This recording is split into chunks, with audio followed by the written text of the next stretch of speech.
Button up. Appreciate all of you. Really, I do. But we need to get to the gist of all of this because it's a little crazy. Other people's perspectives have been, you know, off the chart. So, to say the least, there have been a lot of speculations about the direction that other people are going towards or in, and nobody seemed to understand or get the gist of what's actually happening in the game.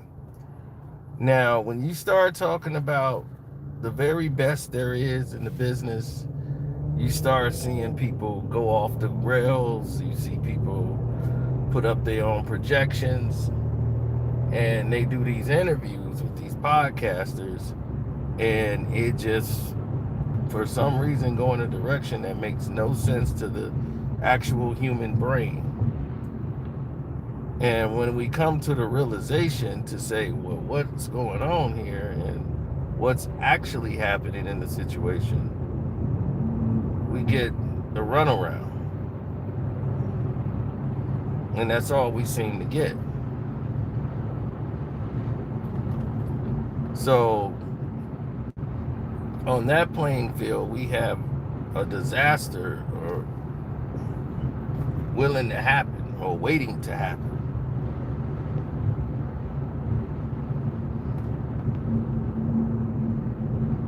No, it's always the situation remains the same. When you look and see Dr. Dre and you look at the thing with Suge and how he left, Dre left in like 96 and Pac died and he went to jail shortly after.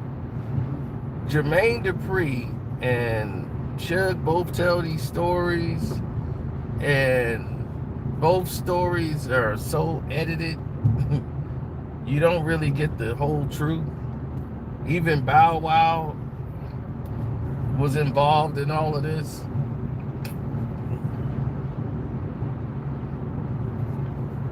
They have not been telling you the truth. Now here's the problem that sticks to the ribs.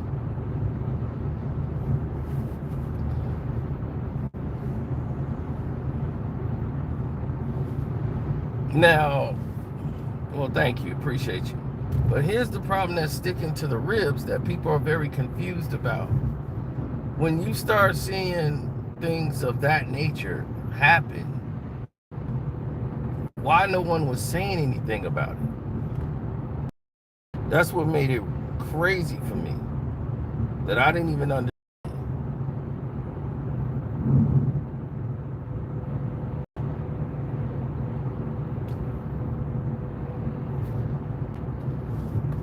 Now, all of this stems from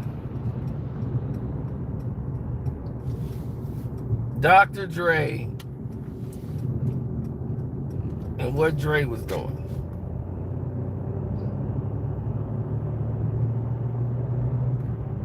See, I'm going to tell you guys the truth. Dr. Dre, after he left and was doing his thing, he was blowing up now with Eminem. While Suge was gone, Snoop, who basically was bringing in Lil Bow Wow, they were bringing him up. He was like Kid Gangster or some crazy name like that. And they were bringing him in like they had Lil Malik, who was known as Lil Hershey Low. Back when Snoop first got there, before they end up going a different direction. So they had reservations about bringing in Bow Wow so young. But they was like, man, this kid is ruthless. He reminded us a little bit like Lil Hershey Low. So, whole situation play out. Suge says, well, you know what? Let's go ahead and get this thing done. Like, yeah, Kid Gangster, yeah. get that market and get Kid Gangster up and running. We gonna sign him to a contract. Because they had a whole list talking about who's on the roster. And then they changed his name from Kid Gangster to Bow Wow. Yeah, Bow Wow, the little dog. He after Snoop. Yeah. So now you got Snoop Dogg and Bow Wow, little Bow Wow. It's the little dog. So who came up with the name? They can fight over that. I don't know. But that's what the case. He was named after Snoop Dogg. He was the Lil Snoop. Instead of Lil Snoop, he's Bow Wow. Snoop Dogg and Little Bow Wow. He's the little version of Snoop Dogg. He had his hair like Snoop, the whole nine, right? Now, for him to be so young, rapping the way he was, unheard of.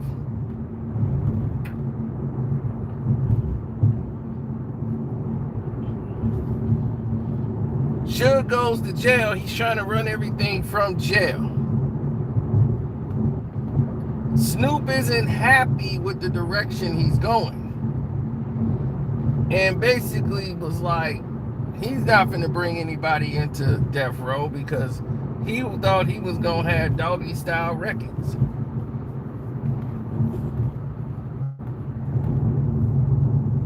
And Doggy Style Records was just something he was saying. He never got the imprint for that. But he was jealous. Tupac got Machiavelli Records. And he didn't get Doggy Style Records. So he was bitter about that. So he sent Bow Wow with Jermaine Dupri. And was like, man, this environment too gangster, man. He needs to be around you.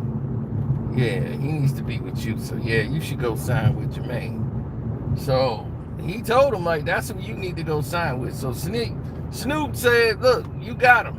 You can pay me under the table. So Snoop, who's sitting around trying to ponder his move, but he really ain't dealing with death row. Like, he ain't coming over there to the studio no more. Nothing.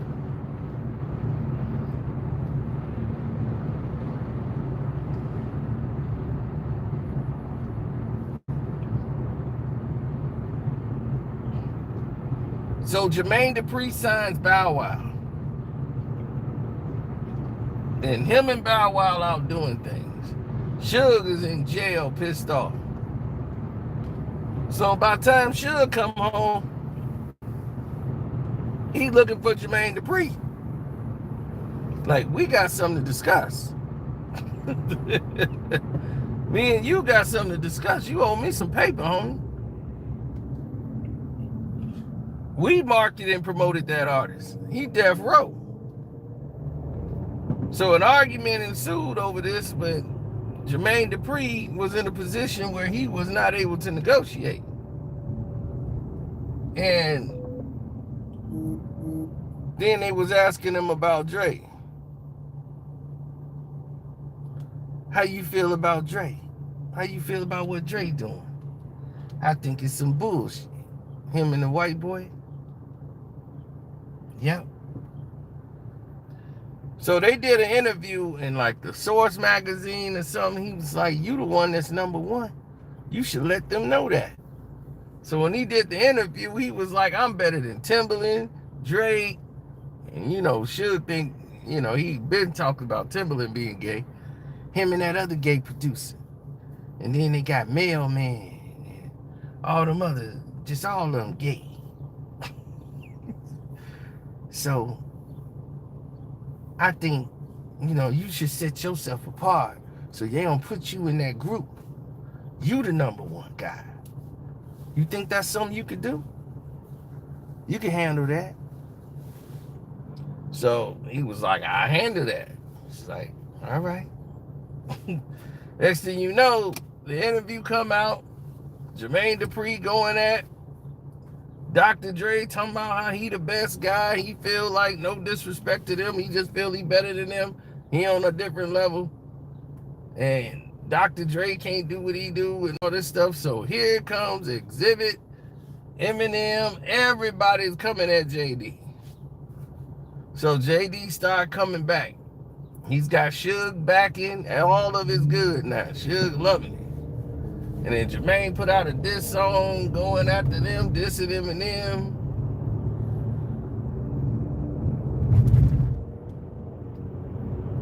And he got Suge back now. Suge loving it.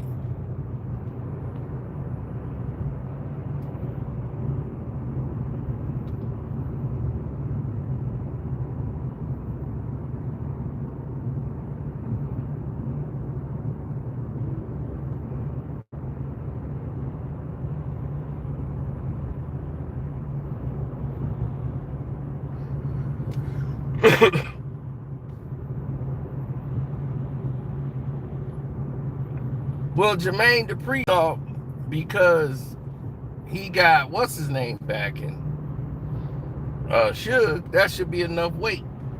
And that wasn't. That was a dummy mission. Since that moment, all the people that did mess with Jermaine Dupri started to dissipate. Dr. Dre going after him. So now Cali is like, man, forget him. Dre dissing him.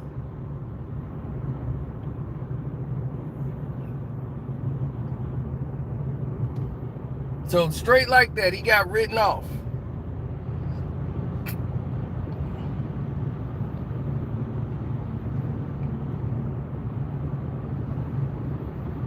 And everybody was coming after him, and Eminem was the biggest artist in the world.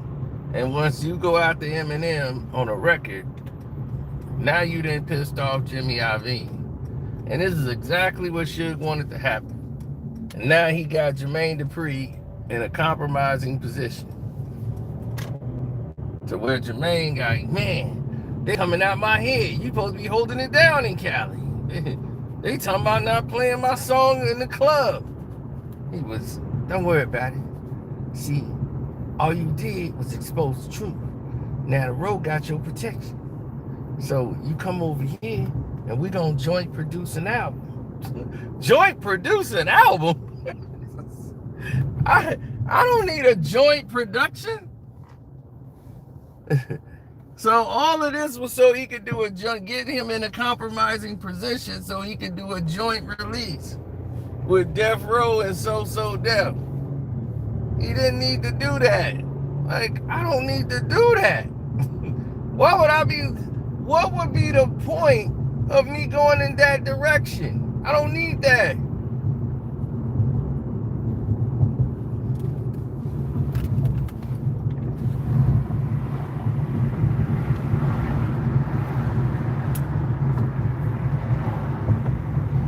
Then I believe due to that, they ended up doing some co-production work where Death Row and So Def artists together. Can't make this up, bro. I cannot make this up.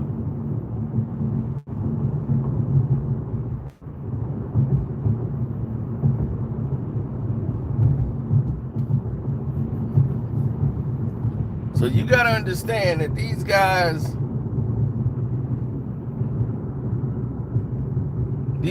were always on different levels.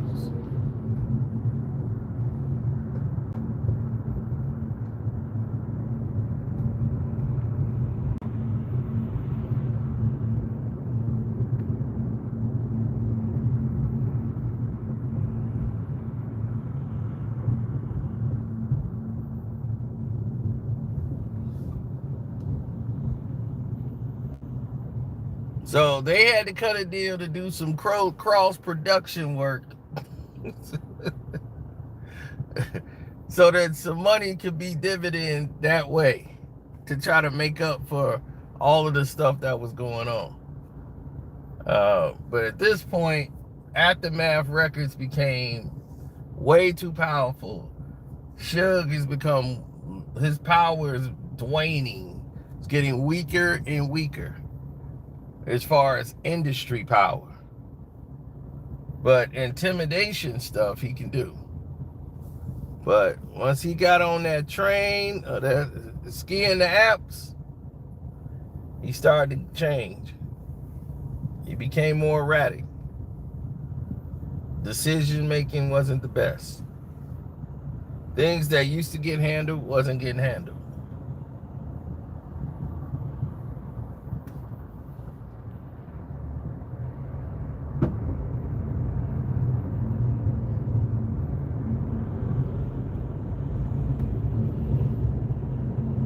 So times change, people change. That's just really the gist of all of it, man. When people go through situational changes and attitude changes, things of that nature, man, some people never recoup. They never do. They never find that way back. So the name of the game is trying to find your way back. JD suing now. I bet he is. For all the mistakes he made way back when. JD suing now. Yeah, because Clyde Davis ain't there to fight it. So now he can feel like he got a chance to get it back. Can't blame him. Remember Dre walked away from all of his royalties and let Suge have it? Man, I just want to leave. You can have all that. He was like, man, let this dude go. I got all this food money. Let him go.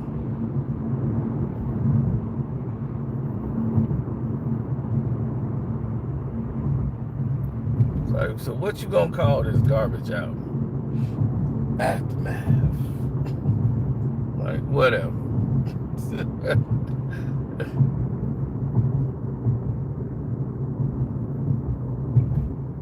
Well, the betrayal factor is what people are not understanding. They're not accustomed to seeing.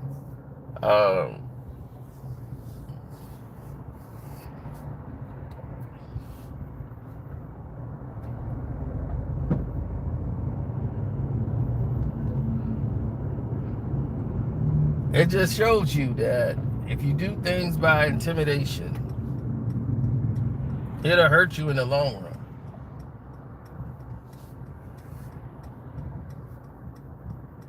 Bow Wow has had an unbelievable career being with JD. He would have never made it on Death Row Records. It was the wrong place for him, especially if there's no Snoop Dogg. So him coming out without Snoop on So Def gave him his own identity from the start. And that's what you want. You don't want to get typecast into a situation like you can't get out of. You stuck. Nobody wants that. Well, let me rephrase that. I believe no one wants that.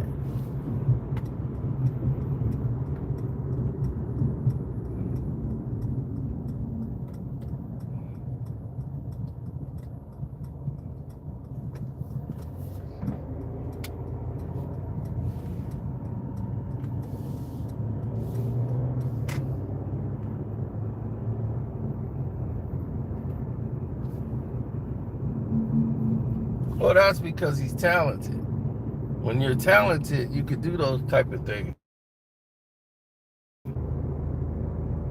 When you're just somebody who's just hanging on, and, you know the answer to that narrative.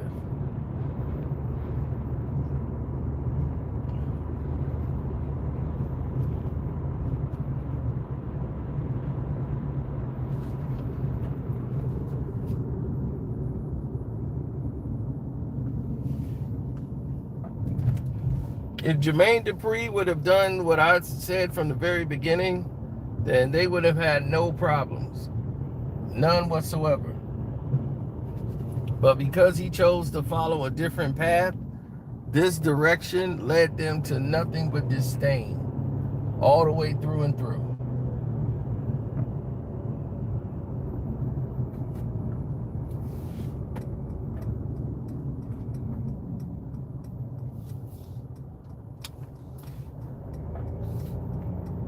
I had no idea that these people moved in such malice.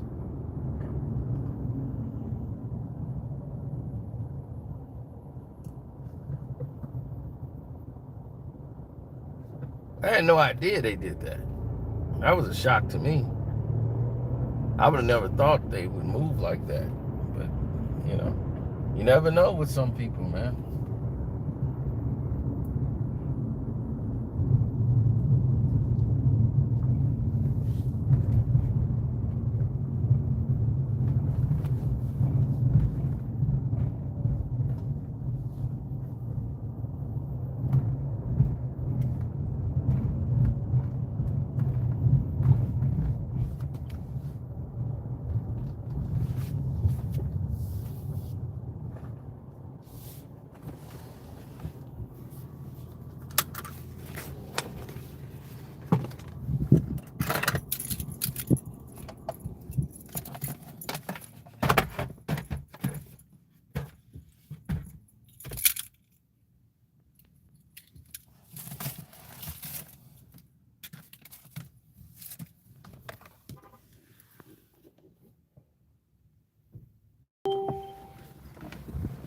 Yeah.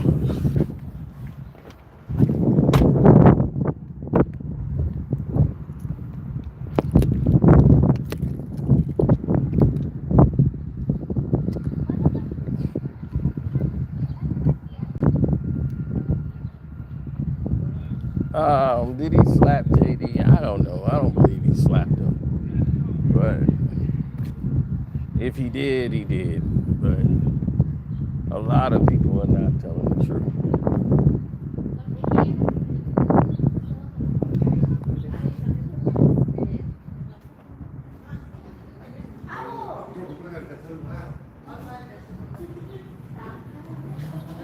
I felt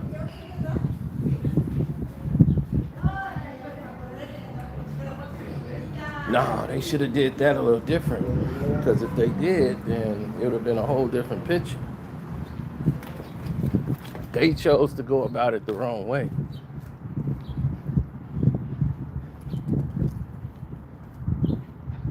But being extorted for publishings and points, that's where the real magic happens at. Getting all that taken from you.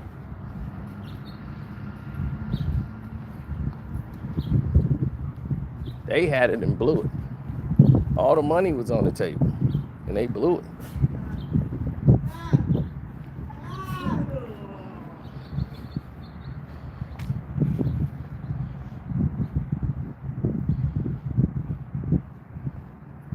Yeah, the youngsters who became the illy funksters.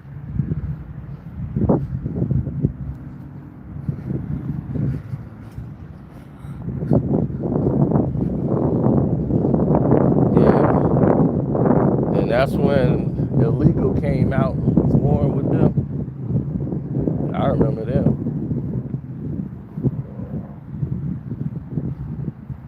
The illy funksters.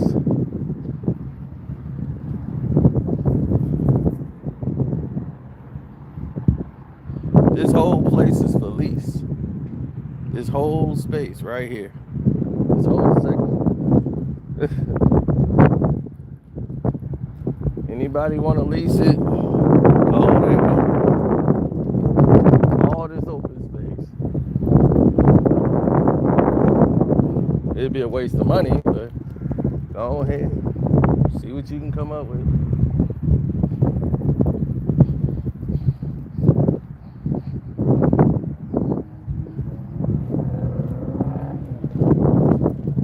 Nah.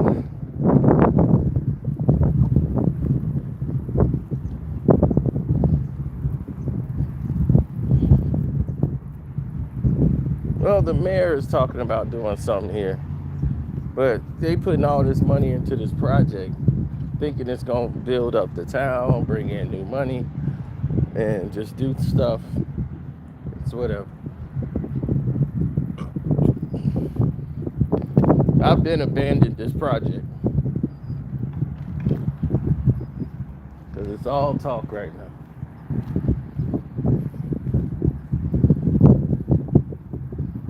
They keep talking about it's coming soon, it's coming soon. This ain't coming soon. When it's here, we'll see.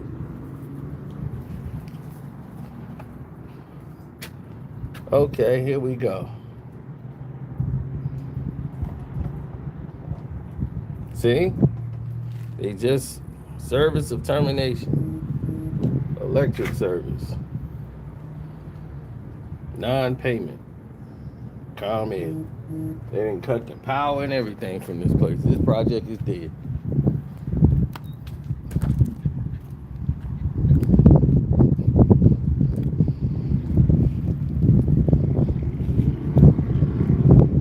Daz deserves his money. Of course he does. See, Daz know how. He's got a white guy around him that know how to get money out of Daz. And by getting Daz some money that Daz didn't know nothing about.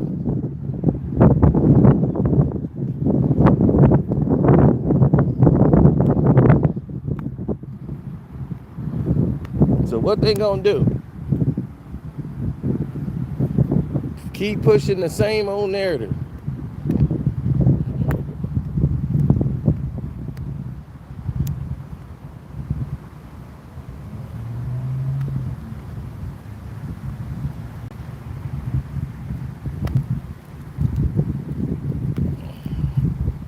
Daz now is making more money than Snoop trying to give him pennies. See, the Tupac estate got to pay Daz now. Because Daz produced a lot of records with Pac. A lot of them.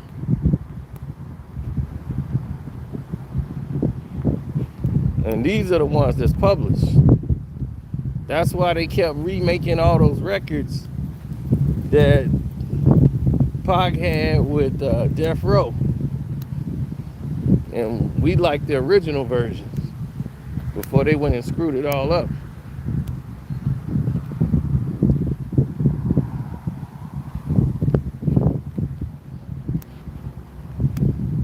And that's why when I hear the new albums, it ain't sounding right. I'm like, oh my God, who is this producer? It's a no-name producer that made the beat. He's just somebody in-house. And they just gonna put Tupac's vocals on there. I'm like, wait, hold up. They stopped that. They were putting the Tupac album out every year. And I'm like, wait a minute, whoa. Y'all ruining them. And after that last album didn't do great, where they got Eminem to produce the album, that's what really got me pissed.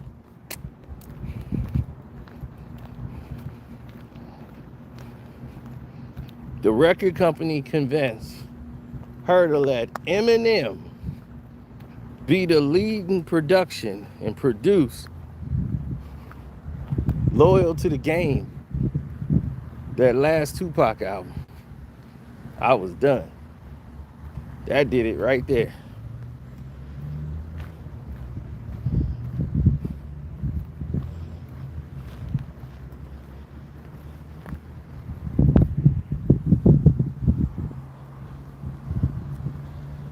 I'm like, how in the world are you gonna let Eminem be the one to hoist a doggone Tupac album out of anybody? You get Eminem to be the guy to say, hey, this is the album. This is my album. I'm Eminem. Hi. My name is, you got a white guy, Eminem, gonna executive produce this album? What? Nobody else in hip hop but him.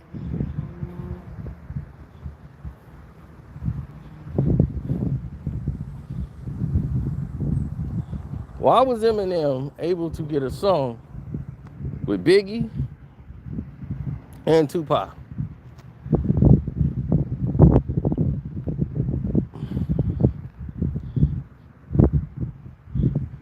How was he on Biggie's album? How did he get the licensing for the song Running running from the police. How does Eminem get that? How does Eminem get Jay-Z, Nas on his album when they don't even speak to each other at that time? How is it Eminem? It's always, I'm like, if you want to talk about an industry plant and somebody being used, there it is.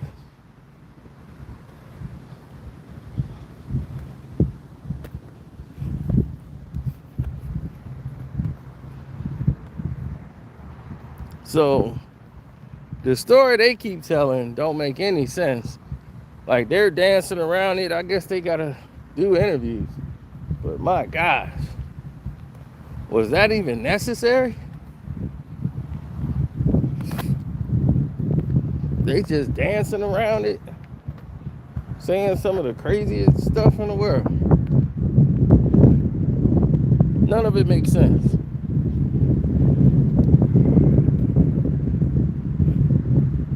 But anyway, man, I'm gonna get up out of here. I got a long way to walk.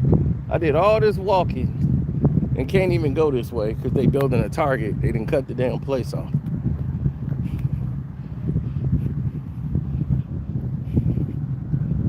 These fools, man. All right.